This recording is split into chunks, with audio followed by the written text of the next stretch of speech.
This is MC Fireside Chats, a weekly show devoted to the outdoor hospitality industry, hosted by Brian Searl and Cara Csizmadia. You'll hear from special guests that focus on topics to help your business succeed, all backed by Modern Campground, the most innovative news source in the industry.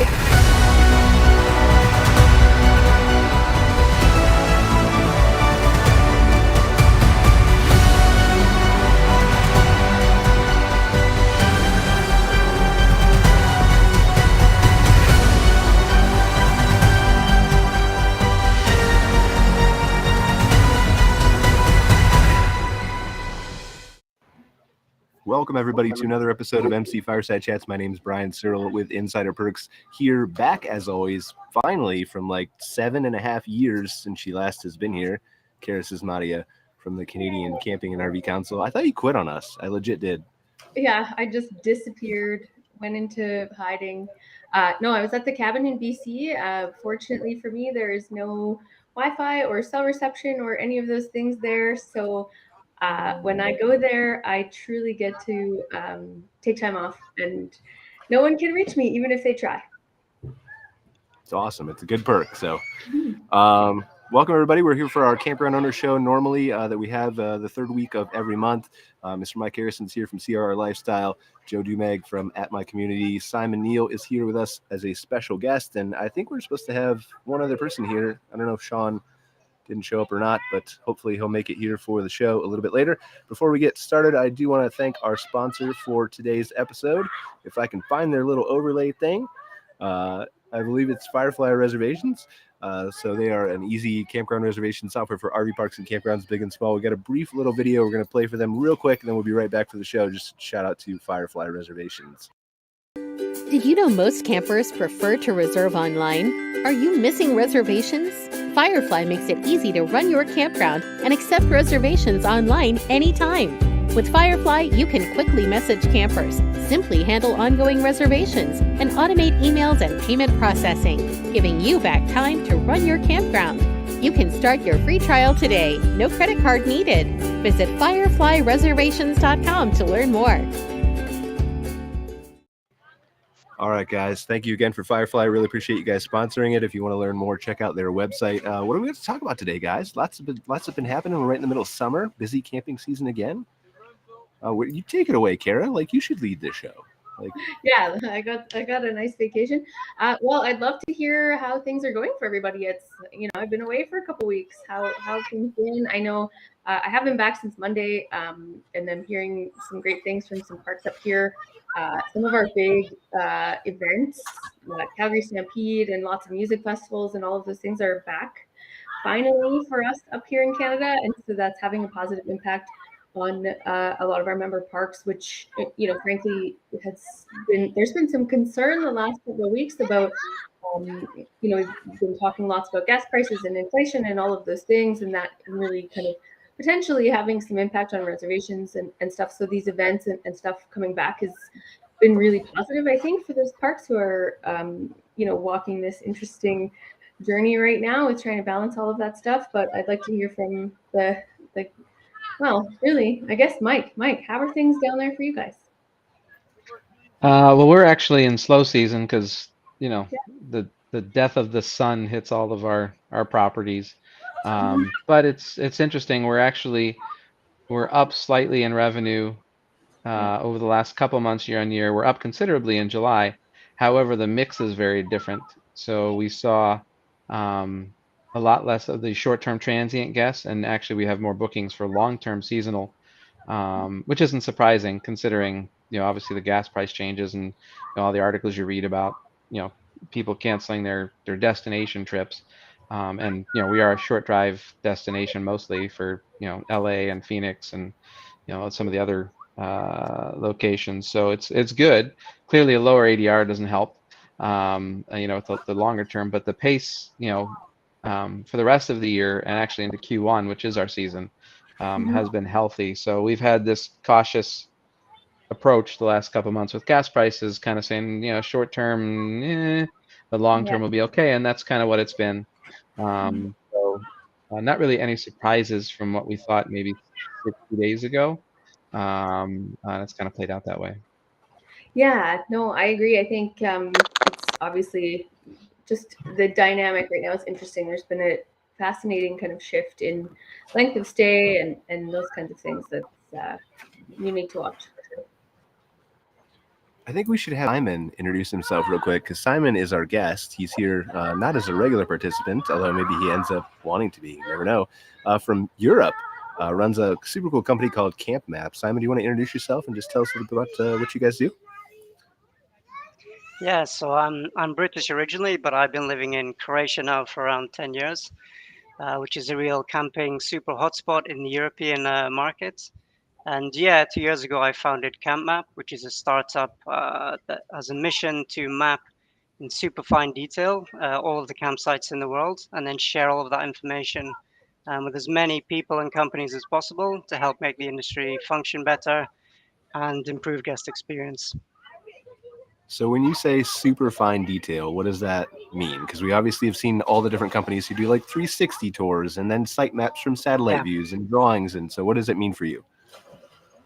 Yeah, so there's lots of maps out there. They're all kind of generic and schematic, and virtual tours are great, but they all lack real context and real structured information. So our maps are professional grade. They're built with professional software, and we map every single feature we can see. So every single camping site, facility, building, track, path, pool, um, activity, anything that you can see in the site or interact with, we map that, in a structured, professional way, and that information then becomes accessible through our mapping app, which you can interact with and touch, upload information to, but also through our API. So we can share that with other apps.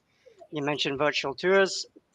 The great thing about a virtual tour is you feel like you're there, but you lack a bit of context. You get lost sometimes. So you can use our map inside the virtual tour. That's fine. And that allows you to switch between the two domains. So you say your goal is to map all the campgrounds in the world. Obviously a big endeavor, right? Yeah. How long does it take to scale? Do you have to have somebody in person to do this? Yeah, it's a bit of a mix. Sometimes yes, sometimes no. And ideally, we always visit a campsite or a campground that we want to map. That's the whole mechanics of that is included in our business model and it functions. But generally, we can map a campground in a couple of days, a small, medium size, or maybe it's a week or 2 weeks to a super large campground. And then scale that globally, it's just a manpower issue. So we're doing at the moment 100 campgrounds per year. We're a small team. We've only been a company for a little over 12 months, but we want to scale that up to 1,000, 2,000 campgrounds a year that we're mapping and putting into our system and then sharing with everybody. Do we have a sense of, Cara, I think there's how many private campgrounds in Canada? 3,000? Yeah, there's just under 2,800 private campgrounds in Canada from coast to coast that we're aware of. There's the odd kind of smaller operation that I don't think we've counted yet. Counted. I think there's probably, 4,000-ish? I don't know. Joe, do you have any idea? Oh, I think in the U.S. The number that I always hear, not necessarily private, but the number of campgrounds I hear in the U.S., typically people say 16,000. Oh, yeah. Just private. I don't know. I wouldn't venture to guess. Well, I guess Simon's going to do all of them, though, so he's got to do all the... Yeah. We're just trying to figure out how much work is ahead of you, Simon. That's really what I'm trying to figure out. I mean, in Europe, there's 28,000 in Europe, which are recorded, and we know where they are and how big they are. And, that's our first kind of mission. We're spreading quickly already, but we're very interested in the US market too. We've kind of proven the concept of how we do this and how long it takes, how much it costs. And like I said, after that, it's just scaling it with more manpower. Well, Brian, I doubt he's limited. You're not limiting yourself to private campgrounds, are you? If you had a deal with a municipality or a state, province, you probably are completely good with that, right? Yeah, we're open to it. Like I said, we want to include every campground we can, and we want to do that in a standard way. So in the end, the data set that will be made is the same for every campground. The information that can be added or read from our database will be the same. So we'll form a really nice platform, or we call it digital foundation, for all sorts of products that people want to build, for reservation systems, booking systems, virtual tours, data analytics. We want to make our database available for applications like that. To look at the industry in really super fine detail, figure out trends, figure out better ways of doing reservations, dynamic pricing, yielding, fun things to do in campsites, geocaching games, anything you can think of. That's kind of the end users we see from our product. Well, see, this is what kind of appeals to me, right? To dive a little bit more into. And Mike, we discussed data quite a bit. Joe, you've got obviously apps you designed for campgrounds, and I'm sure you have a mapping functionality inside there. And I know you work with APIs a lot. So what are the possibilities here? Like if you're providing an API, like I feel like mapping is great. And traditionally over here in at least the States and Canada, from what I've seen at most campgrounds, when you say mapping, it's a printed map. And that's it, or a PDF display of that map inside Joe's app, right? It's not really anything more than that. Am I correct, Joe? Or yeah, mostly. There's other things that we can do, but I would say I don't know all of the ins and outs of Simon's tool. But one of the things that we get asked for probably the most is site, like directions to a site, not to a site, to a location, and so basically driving directions at a campground. That is a very, very common ask that we get from our customers. And for us, that's kind of quite a heavy lift.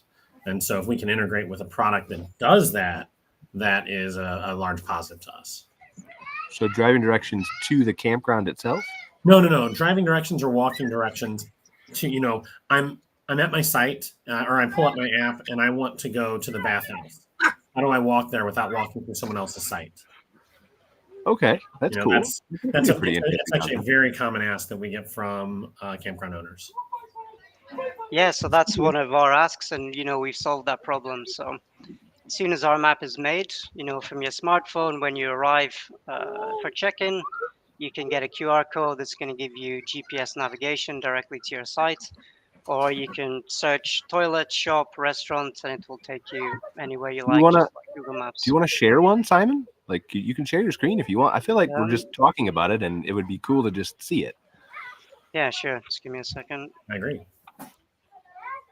Because I like again, there's so many companies doing maps, but if you can create, again, the open API functionality that then people can build things on top of or use that data, it kind of opens the door to all kinds of crazy new things. So. Yeah. All right. So we can see it. You can switch back to yourself, but you have to scroll on the tab to make it work. So, yep. Okay. So just right. point and click wherever you want. Just pick kind of a small, medium-sized campground. So this is our MVP, right? So we're only 12 months open as a company, so we're really working hard on the design and the UI and everything, but the data behind it and the function works. So you can zoom in and you see all of the roads here. You can see every camping site with a number, some icons for toilets, for the shop, for the pool. Where it gets really interesting is you can click on anything. So you can click on this site. I'll just maybe zoom in a bit.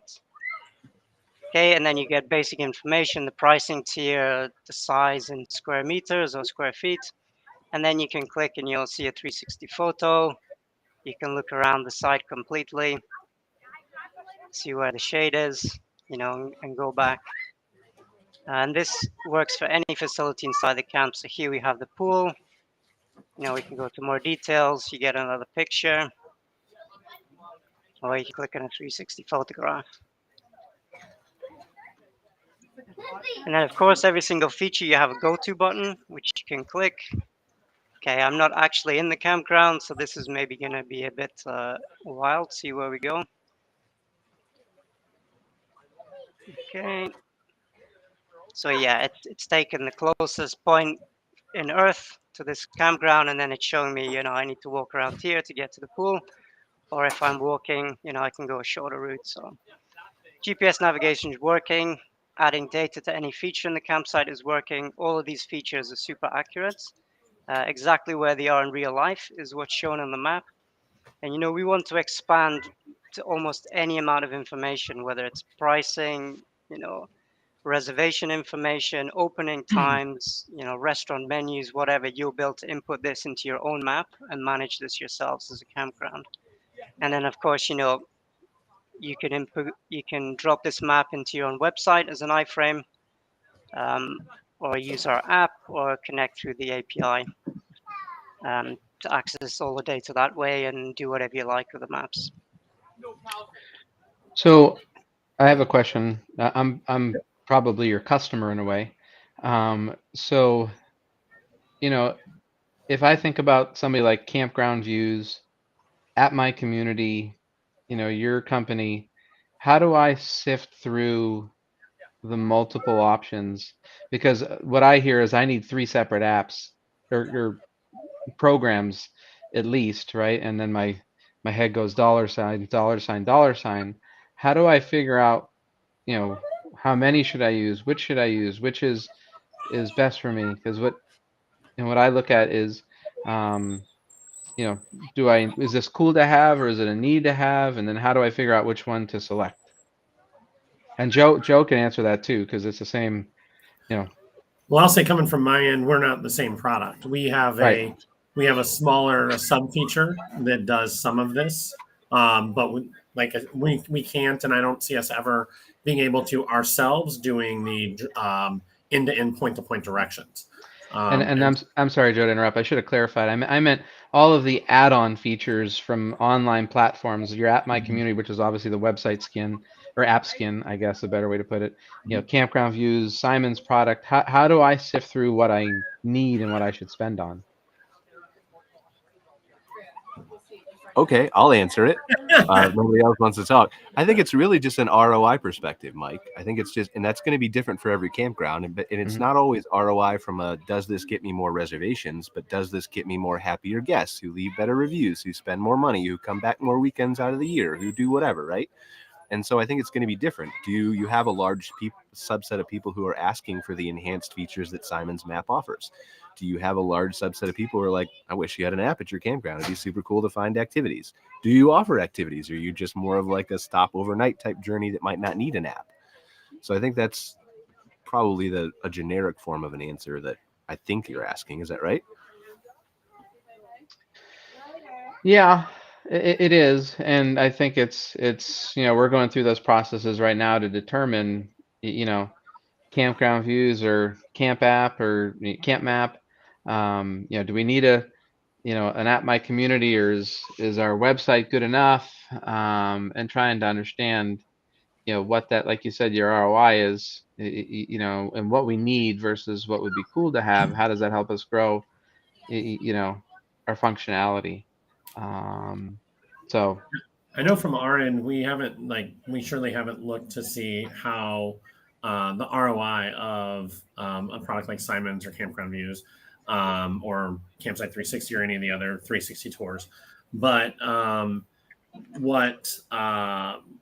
in terms of what Simon is doing is one of the things that our campground owners are asking us for. So they've obviously felt the pain and the burden of those point-to-point directions on their property. That is enough that they've asked us about it. And this is we've probably been asked that about 10 to 15 times by different owners that are customers of ours. And so and it solves another problem too, right? It stops people from irritating other campers by cutting through their sites and going the wrong way and treading through grass that they shouldn't and walking their dogs places or whatever, right? Driving their cars different places. Or, you know, there should be a way to avoid bears too. Like, can we tag bears at a rural campground, and where the bear moves, like it automatically adjusts your route around the bear so you don't get eaten? It's possible, yeah. You just put a GPS collar on them and you can plug it into our map, no problem. Is that included with your service, Simon? Will you put the GPS collar on? Premium level subscription, sure. All right, deal. But yeah, like I think there is a lot of use cases here for it. So I think it's a really good question, Mike. And I don't think it's very easy to answer it in a short, condensed blanket statement for all campgrounds. Yeah, so one thing I'll say I think it's really just going to depend on... Yeah, go ahead. We have a very large campground in Myrtle Beach that we stayed at when we were very new. And so we stayed at this campground, and I had, at the time, 4 children. They were all little, and we wanted to do one of the activities. The thing is on the handout that they gave us, it was named something and what's on the map, and it was hard to find on the map anyway. And this is not an uncommon occurrence, right? And so, like, that's why we did certain things in our app, is we ran into this problem. And so we made it so that you go to you see an activity, you click on the map button, and shows you where on the property it is. And then Simon takes it a little bit further and gives you direction. And so, like, that particular campground, we went to the activity, and there was, obviously no one there because the maps didn't match up. There was probably 10 people there, and we were 4 of the children. Since then, that campground actually came to us and told us that we increased their activity attendance. And so you're spending a lot of money on labor for activities. And so if you're already spending that money, to get more people involved in them is a big benefit, right? So, that's where they saw their ROI. Other campgrounds obviously see their ROI in a different manner. Yeah, I think just to add some of the feedback we got to our product is, one of the huge things is the information problem, which you've kind of touched on. Guests want to understand where things are in the campsite, camp rules, when shop opens, when it closes, what I can buy there. And in the past, it's asking reception or asking the staff. So you're kind of cutting out that huge amount of workload and stress that gets put on your staff. So that's one thing. And the other thing is, understanding how the campground is performing as a business. So I think now consumers really want choice. They want to see before they buy. And what we want to do, this is the pain point why I created CampMap, is that I wanted to be able to see the exact spot in the campground where I wanted to stay before I booked. And we can enable that level of choice because we show the information, and then we also have the framework of the structure to capture occupancy per site. And it's up to the reservation systems to manage that, but our maps allow that to be managed visually. For the guests, so they can see before they buy, they can choose exactly which spot they want. And I'm sure they're going to pay a premium for that. If you say, okay, you can guarantee your exact site, it's perfect for your RV or your tent, it has 2 trees for your hammock, would you pay a $10 premium to book that site? I think most guests would. So you can improve in that respect. And the second one is, understanding the performance of your campsite from feedback from guests, make it much easier. They can take a picture of a problem, send it straight to the app, or, ask them to review every single site, or to see through the bookings, visualize as a hotspot which are my highest performing sites and lowest performing sites and why. And I think 10, 20 years from now, all of this information needs to be connected, talking to each other, and in a digital world. And I think camping industry is quite under digitized in that respect, that there's lots of generic information about campgrounds, but very little about what's inside them, the really fine detail. And I think that's what we're trying to attack. And we think, we can improve the business performance and the guest experience by doing so. Simon, do you see the same type? Oh, sorry, Brian. No, good. No, good. I was just going to ask if you see the same type of, or level maybe of resistance by operators to allow the guests that freedom to choose their site that we see here. I have lots of campground owners who are very hesitant to give their guests that freedom of choice on their property. Do you experience that same type of hesitancy in Europe? Yeah, it's the same, and it's there. And I think it's because there isn't a better way to do yield management than keeping everything quiet and stuffing people in the gaps when they arrive. That's one way to do it. That's not great for your guests. And I think the other way to do it is to show them the availability and say, look, if you want to book on these dates, which means we get a 2-day gap in this site, okay, then the price goes up to cover that gap. And you can say, if you come 2 days earlier, it's cheaper. Or if you want these dates, the price goes up. So I think that's the pushback, is they see problems with yield management, but actually you can manage that much better through smart algorithms and dynamic pricing. So you end up maybe even making higher revenue. Yeah, I would also say that the varies by PMS system as well. We love letting our guests choose our site because we get site lock fees. So that's pure incremental revenue for the year, and it's considerable. Actually Heather Blankenship did a session at the Arvik, the outdoor conference a couple of years ago, and for some of her sites, she was charging $100 for a site lock fee, right? I mean, you're talking tens of thousands of dollars, and then a PMS like CampSpot we'll also do grid optimization, so that you limit the you enhance the ability for overlap to make sure that it'll move sites that aren't site locked, so that you don't have these big gaps, of holes. And clearly you can turn it off and on as you want. But if you do allow the guests to pick those sites, you can charge whatever you want for a site lock fee. And that can be tens of thousands of dollars a year, which goes all to the bottom line. Absolutely. Do you think that has an impact on your increased Q2 numbers? Oh no, we've been doing that since we opened. We modified it after we opened, but certainly every month we learn a little bit more about other incremental revenue. Simon had mentioned dynamic pricing, and Brian's heard me mention this. I think in general the RV industry is years behind everybody else with digitalized and revenue management, but they're starting to catch up in various degrees, and dynamic pricing is a step in that right direction. So through some of the enhancements that the PMS system has, or our own analysis, we've been able to grow incrementally every year. Because now it's, if you're sold out, you're just trying to maximize what you're sold out on, whether it's revenue or mix or site lock or ancillary revenue or, whatever it might be.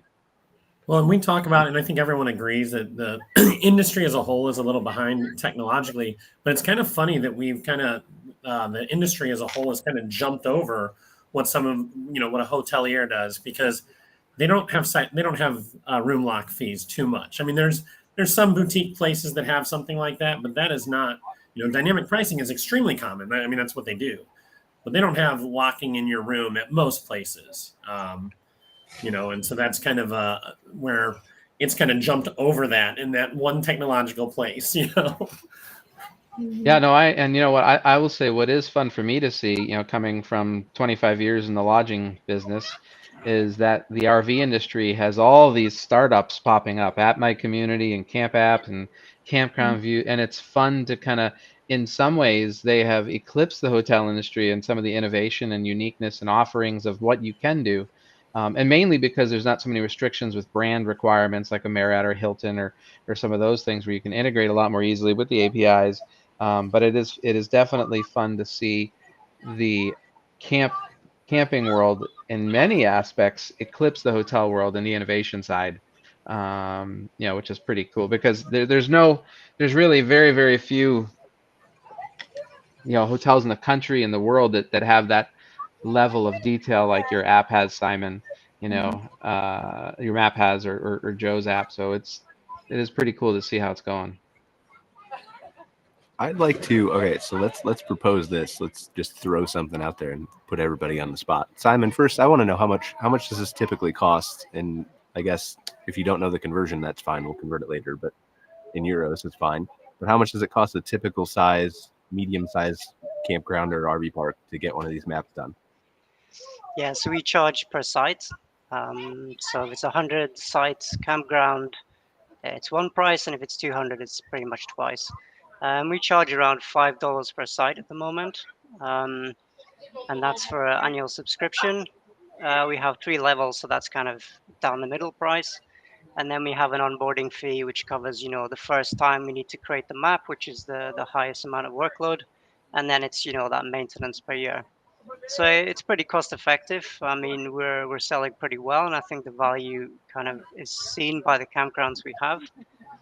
And that's, for our map, you get an iframe, stick it in your websites, API connections, and all sorts of stuff. All right. So, one, I'm just curious, Joe, you work with a lot of small campgrounds. Mike, you obviously own a couple. Is this cost effective for campgrounds? From what you've heard, Joe, is this is that numbers that you could digest? That's an annual price, just to make it clear. $5 per site per year. Yeah. Well, so I would imagine for my customers, it would depend on what the startup price is, and how many sites they have and their needs. So every campground owner is going to be different. Same with us. Yeah. Our pricing, we'll give it to one campground owner, and they'll say, "Please don't double it next year," because they would pay it. And then we'll go to another campground owner and they'll say, "That is the most expensive thing I've ever heard of." And so, everyone has different opinions. Yeah, just as a generic kind of blanket, like it's not. It seems reasonable to me. the pricing doesn't seem way out of line with the other type of mapping softwares I've seen. And so I wouldn't. Well, that's the thing. Like, it seems honestly, that's what surprised me. It seems in line with some of the other map things we've seen, but it appears on the surface to be a little bit better, and a little bit being maybe an understatement. From the traditional, not I think from mapping for sure. From straight up mapping, definitely.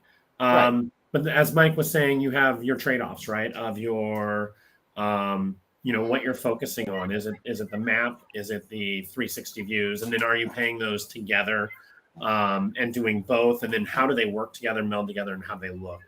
All of that stuff is going to go into what the most important thing for the campground owner is. And it's obviously going to depend on the clientele they're bringing in, the types of amenities they offer, and if they're trying to provide ease of use while they're in the campground or ease of use before they get there. I think those are kind of two different things. And those two different products provide different things. I don't know, like the 360 tours, I think are a little less going to be used while you're on site, whereas Simon's Map would be used on site. And then I think Simon's Map is usable when you're picking, but a 360 tour might be a little more context for the end user. I think too, as an operator, you're like, I know I worked with a few park management software companies, and they kind of build in map building fees and stuff too. So, I think as an operator, especially a smaller operator, you're in this position where like how many maps am I going to pay for, and those kinds of things, right? It goes back to what Mike was saying about using all this variety of tools. It does end up getting, I think, for some operators to a point where it can be cost prohibitive to choose multiples for sure. Well, that's why I asked. Yeah, and that's why I asked the question in the beginning, because I think every campground owner is going to ask the same question: is which one do I need and how much? So I started, of course, Googling as Simon's talking. I'm looking, and then I've looked at Joe's product a couple times, and I've looked at Campground Views, and then we're working with CampSpot on their API, and all of a sudden I'm up to like $12,000, right? And then like another $6,000 annual, right? And so it's like, that's a lot to add, in a year. And I'm a larger resort, obviously. So those are the things that you have to balance, what you want, what your needs are. And as Joe mentioned, it's going to vary depending on campground, what you want, what you need, and what you have.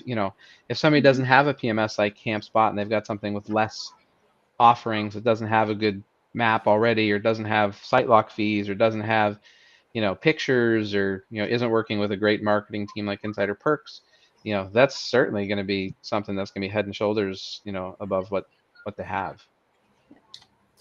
Well, I think a lot of it too is tracking how, like, sometimes you're going to have to try some of this stuff, whether it's Simon's or Campground Views or whatever else, and then you're going to have to do some very heavy tracking of the clicks and the analytics and the behavior and the results and the ROI from monetary spend and all that kind of stuff. And then you're going to have to kind of say, I've used this for 3 months, 6 months, 12 months. It's gotten me this, cut it, or it's gotten me this, keep it. And some of it's just going to require park owners who don't know the answers to these questions for themselves yet to track it, and then not waste money, but sort of waste money for 3 or 6 months to get that data and determine it. We're always willing to pilot it, for a US product. If you need a US product and you want a partner for free, we could be a good old, reference. You heard it here first. Recorded. I don't know. Do you have any US clients, Simon? We've had a few inbound contacts. We haven't really been pushing it at the moment, but actually the last month or so, I've started reaching out to talk to a few people. And, we're actively looking for partners in the US side of things, and that goes across the board. Integration partners, we've talked to a couple, reservation systems, and campgrounds is kind of the next step.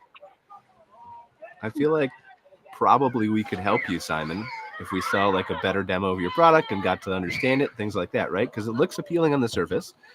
And, we've got some connections to reservations providers in the United States. Mike obviously runs a really large, soon to be multiple, really large, opened, ground up, really luxury resort developments that would give you a great testimonial piece to it, right? In the States. Cara works for the National Canadian Camping Association, who's always looking for supplier members, which would give you a whole audience in Canada, right? And then obviously Joe might be interested in integrating some of it into his maps with your API. We've got a developer we just hired who works with APIs too. our marketing company. So I feel like you're talking to the right people, Simon. Welcome. Yeah. Glad I agreed to join. No, that's fantastic. I mean, we're really open to anything at the moment. We're a startup. We have an open mind. We have a big vision, but we can't do all of it on our own, and we need to learn from our partners and our users and things like that. So very welcome to talk a bit more. Yeah, we probably shouldn't conduct personal business on the show live in front of everybody else, but I feel like it would be useful. Like, I would like to have a demo of it. So if you can reach out to me after the show, I'd love to see a demo. And if Mike and Joe or Cara wants to join, then we can all do that at the same time. But Team demo. I think it'd be cool. So Yeah, sure. what else do we have, guys? What else has been happening in the campground industry?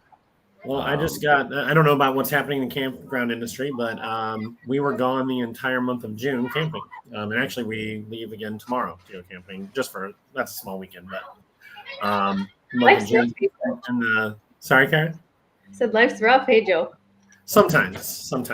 And it can be because, like on the road, I still work. It's just kind of sometimes hard to get as much done as I should be otherwise, but it's things for us. It's things we still do.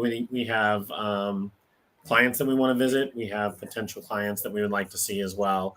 And then, in fact, the reason we were on our trip was to go to the Florida Outdoor Hospitality Conference. And so we were out for a month. We had a change of plans that we had to make. And so we ended up staying a little longer. So we had to book really tight timelines. And so in mid-June, I had to call up. We're trying to stay at people that are potential clients. So we're staying at typically nicer places. But it was a Monday afternoon. We were trying to get 2 days, and two of the good experienced places down in Georgia looked solid. They couldn't get us in. And so we kind of looked around. Well, Rose found Hilton Head National RV in Hilton Head, obviously. And it's a new resort. So it's only 3 months old. So it's beautiful. It's gorgeous. And it was fairly open. It was about a third full just because it doesn't have enough people that know about it. Same with Tolona Ridge in Georgia. They've been open for about 9 months. Another gorgeous resort. But they're kind of easy to get in when they're new. So that's one thing I'm seeing is a lot of the newer resorts, they're kind of easy to get into right now. So I think that shows that there's a place that they can be upping their game with marketing for the newer resorts. I think if they're that open, there's probably some marketing gains to be made there. It's interesting that you say that, and I know you still have some thoughts, but I just wanted to break in when you're talking about marketing specifically. Because I was having this conversation with somebody else last night, and I'm sure Cara can kind of relate to this too. Like the provincial parks up here in Alberta and BC are packed full, but there are a lot of other parks that are busy, but not as busy as they perhaps could be had they have the same awareness that the provincial parks do. Like there are a lot of people, everybody I talk to in Alberta has no idea there are even private campgrounds in Alberta. But that's a lack of marketing, just like the newer resorts have a lack of marketing, just like, well, a lot of other campgrounds do too. Yeah, Well, it is a big hurdle for us. We consistently hear, even on the private campground association in Alberta on their social media pages, we constantly get comments from consumers talking about provincial parks, and I have to consistently say, we are privately owned parks. We have nothing to do with those provincial parks. Please connect with these guys. I have had some recent conversations with Alberta Parks about doing a better job of partnering together so that during the reservation process, if consumers are looking to book in a certain park and it's full, I'd love to see us get to a point where, hey, this park is full, but there are these 4 private campgrounds within 20 kilometers of here or whatever, just mainly to keep guests, out camping. Regardless of where they camp, we want them to go camp. And that frustration that I hear from consumers about that the capacity issue stuff in our public parks, our provincial and national parks, risks some disenchantment with guests for sure.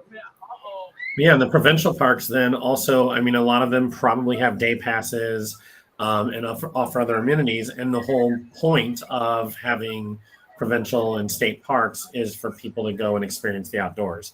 So it's not like it's, going against their what they're there for. It just helps that. Absolutely. Yeah. No, Alberta Parks has been really receptive. I think that's going to be to undertake. It's going to mean some interesting integration stuff that I've frankly been wrap my brain around if I want to at this point. So I don't know if that will come to life or what it will look like, but I would love to see us get to a place where we're more collaborative about that stuff. Mike, I think you were going to say something before Cara started.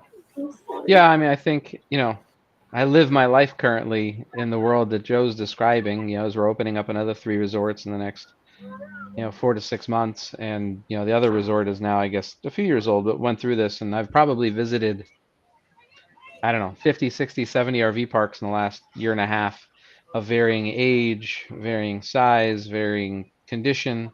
And, clearly we do a lot of marketing, and it, took us a year or two to ramp up. So even with a lot of marketing, I think it is, what we've seen, especially at the older parks, is even if the quality is lower, there's such a loyal following.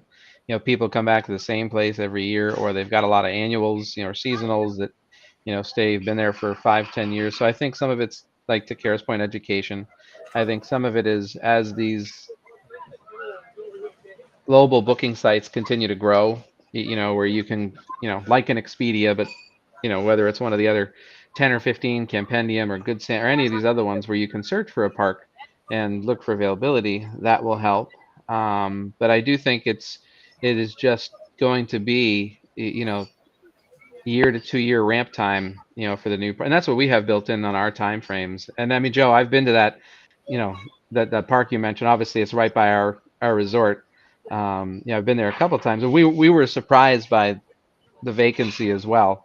So, depending on pricing, depending on marketing, it's a lot of different factors, depending on density of the area, what's the park size. It's an interesting conundrum. And, Brian and I have talked about this a couple of times, trying to figure out, when will be the conglomeration of a booking app for RVs where you can go and put, where you want to stay, how many nights, and what the parks show up, and so I think that's got to be the next evolution, of our industry to help, with that. I'd be fascinated to hear your hypothesis on that timeline, gentlemen.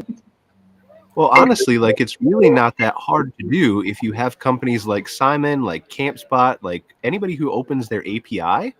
Once those APIs are open, a developer can take them all and put them all together and make it all searchable. Well, so we've been, I mean, at this for 5 years, and I would say about 4 years ago, we started asking reservation vendors to provide an API so we could, make the app booking from our apps, rebooking more seamless. We also have a bunch of other ideas that we can do once we have that knowledge, their information.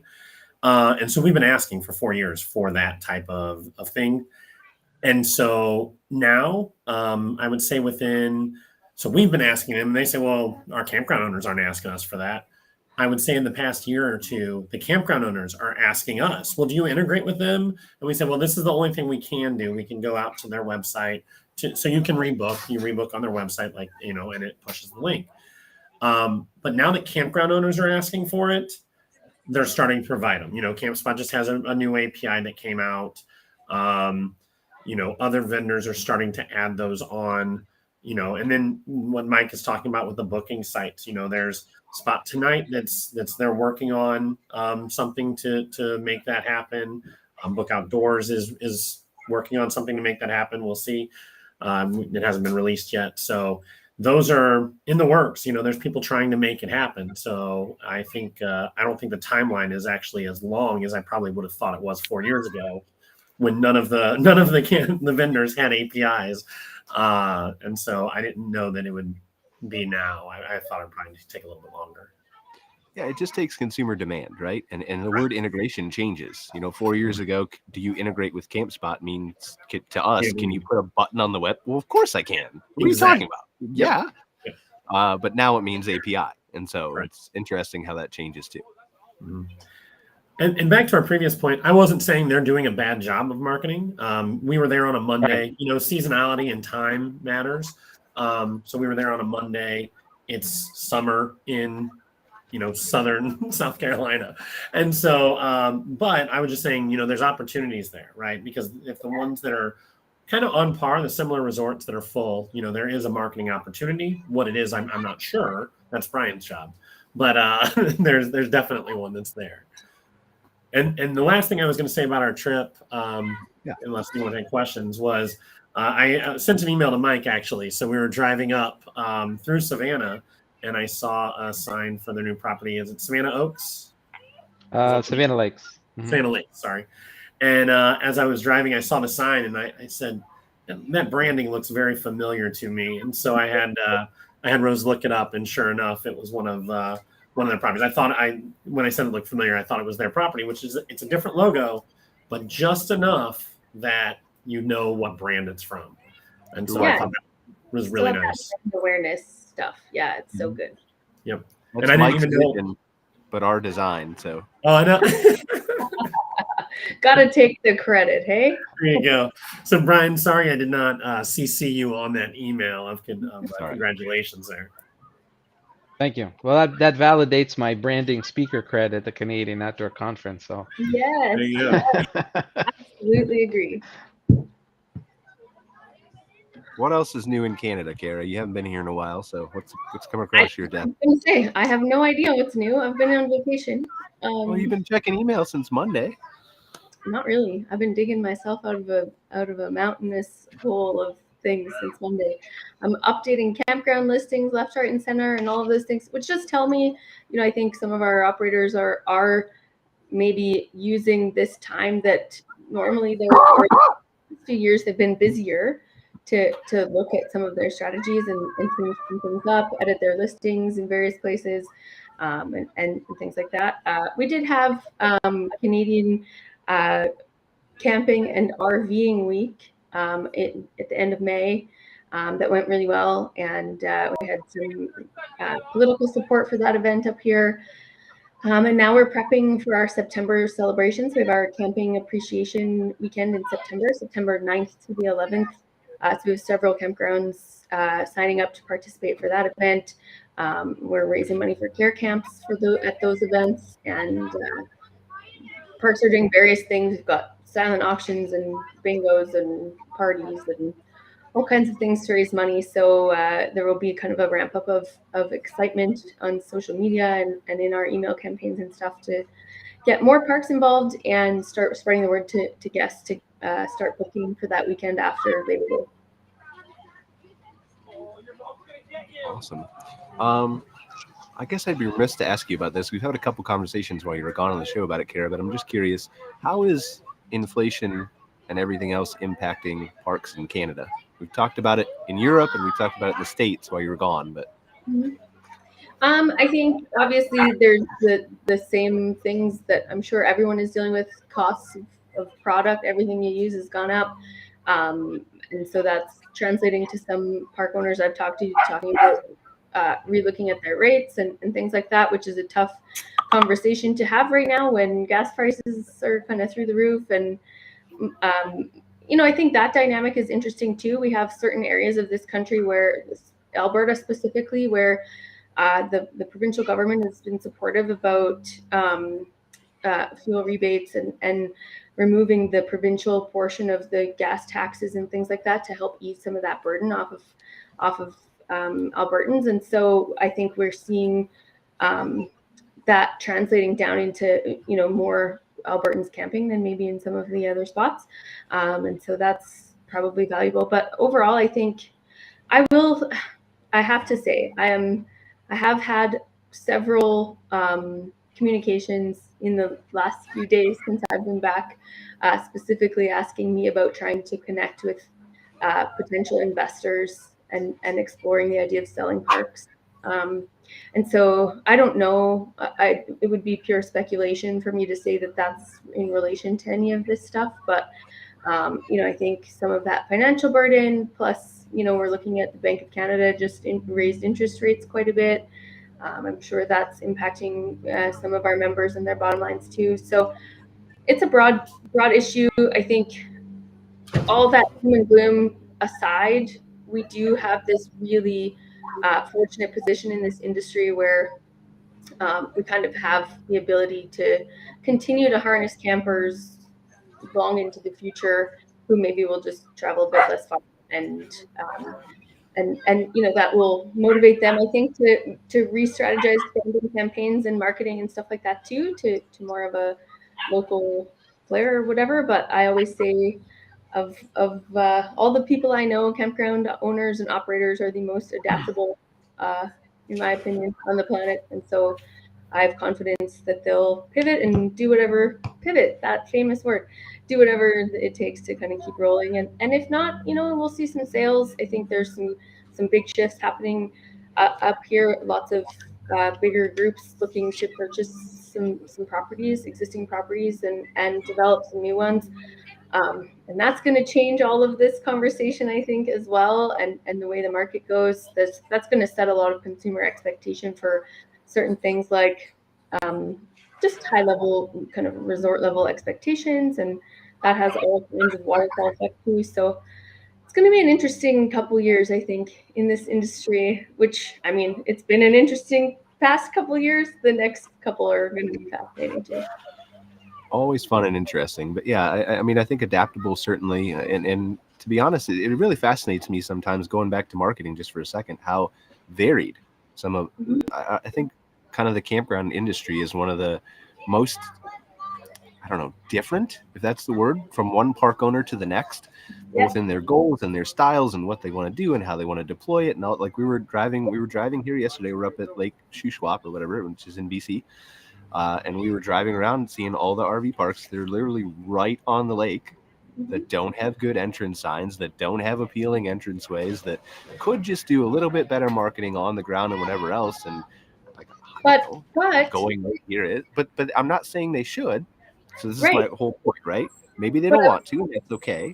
But they're not motivated to because they're full. They're not motivated to because they're full. Right. So they have no occupancy available. Like they have no sites available. It's not. I mean, there are some great parks right along there that have done some incredible upgrades even in the last 10 years. I used to live out that way. So that's just been interesting to see for sure. But yeah, a lot of them are happy to do things the good old way because they're always challenged otherwise. Yeah, they're not they don't have the environment to push them to do those things because they haven't been challenged, like Mike says. And that may come if things continue to get tough on the inflation front and the fuel price front and interest rates and all those things. But I hope not. And I have confidence that, like you said, they're super adaptable. We also have this intense level of variability in this industry. So every property is different. Every single operator is different. And I would argue, as a former operator myself, every team is different. So I could go from, 1 year having this epic service level team that just knocks it out of the park to the next year struggling through that because my team members aren't cohesive, or there's some kind, or I'm shorthanded or whatever, right? So there's so many variables that impact those things. I think challenge is the top motivator for rising above. No question. Simon, do you see these same challenges with the parks you've seen exposure to over the last year or so? I'm sorry we've been leaving you sitting there in the corner quiet for a minute. No, it's okay. I mean, yeah, there's been loads of uncertainty around, but I think here in Croatia, where I am, where most of our customers are at the moment, northern Italy, they're in such a great position, with such a strong market with the German, the Dutch market, so close driving that I think the impact is much less here, and it's turning out to be a really strong summer so far. But yeah, in terms of the cost rising and everything else, that's definitely hitting home to the campgrounds. But the occupancy is high, and the campsites are pretty much full everywhere here. So yeah, uncertainty, but it's camping is delivering again. And I think, the new people camping now and the changes with the glamping and the mobile homes has really helped with that. I think maybe you got a bit of downside from the traditional camper, but then that's been filled in by the new camping generation who are coming now. So we'll see. I mean, this kind of a lump, it's happened these couple of years. Is it going to keep going up afterwards, going down, or staying the same? I don't know. We'll have to see. Seems somehow we always find a way to keep going up, and I think we've got a lot of room to climb here before we have to worry. Is my sense so far of the way things are going. But yeah, to your point on challenges, just circling back to that for a second, like nobody ever wants a recession. Nobody ever wants competition. But maybe if there's one good thing that comes out of both of those, it's the push to be better, more adaptable, change with the times, those kinds of things. Not saying that we want that to make that happen, but sometimes if there's anything good that comes out of that. Well, and that's the biggest part where I think Brian's correct in talking about those parks and what they're doing.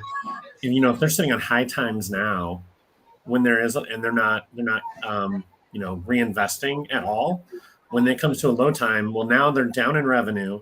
They might be up in some of their cost, and they now have to go and add those things. That's a terrible time to be trying to ramp that stuff up, have capital improvements on your property when you're in a low, right? I mean, that's what I would believe is it's a terrible time for that.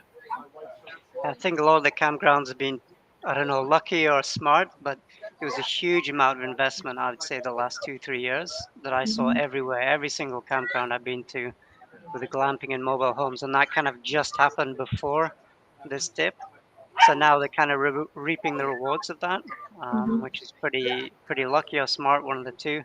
But yeah, and now everybody is holding back on the investment and taking it easy. Yeah, a bit more cautious, a bit more tighter on the purse strings right now to kind of wait out and see what's going to happen. I don't blame them one bit. And I think our consumers are doing the same things. I think they're waiting longer to book. They're not booking as far in advance, and they're maybe making different choices about distance and those kinds of things. But one thing is for certain is we will, I think, always see folks continue to camp and explore the outdoors and love the lifestyle. And so we're super fortunate. This industry is really, really, really fortunate, I think. Awesome. All right, we only got a couple minutes left. Anybody have any parting final thoughts that we must hear about, must see? Simon, do you want to give your website? Tell people how to see your product? Yeah, CampMap.com. So yeah, it's all in the name. Super just complicated. Google it and find us. How did you decide on the branding for that super simple name? I like it. Yeah. That's a mystery, pure mystery. You would have thought CampMap.com would have already been taken, but apparently not. I had the idea just before bed one night, and the next morning I got up and checked on GoDaddy. It was a bit expensive, but I bought it, and I'm pretty glad that I did. Because now they're much more expensive, names like that. Wow. Awesome. Anybody else? Final thoughts? No? All right, cool. Well, thank you guys. I really appreciate it. I want to thank our sponsor for the show once again, Firefly Reservations. Go check them out if you're looking for a new reservation system, fireflyreservations.com. Really appreciate them being the sponsor of the show. Cara, welcome back. Hopefully you'll be here next week again with me. I really struggle without you. Like, I cannot carry a show without you. Shame. Oh, that's the nicest thing you've ever said to me. Ever? Really? A low bar. Yeah, I'll be here next week. All right, awesome. Next week, we've got our RV industry focused show. So really appreciate you joining us again, Mike. Thanks as always from CRR Lifestyle, Joe from At My Community. We missed Sean today from 4 Points. He was coming on and off. I think he just had some bad connection issues. So we'll try to reschedule him for a future show. And as a reminder, you can see us all as a podcast after this. See us listen as a podcast after this on Google, Spotify, all those kinds of places, Apple, and other than that. So really appreciate you joining us, and we will see you all next week. Thanks, guys. Take care. Thank you. Bye. Thanks for watching this episode of MC Fireside Chats, hosted by Brian Searl and Cara Csizmadia. Have a suggestion for a future show or want to see your campground or company as part of an episode? Email us at hello@moderncampground.com. Join us next week for another episode. And don't miss the latest outdoor hospitality news and commentary from around the world at moderncampground.com.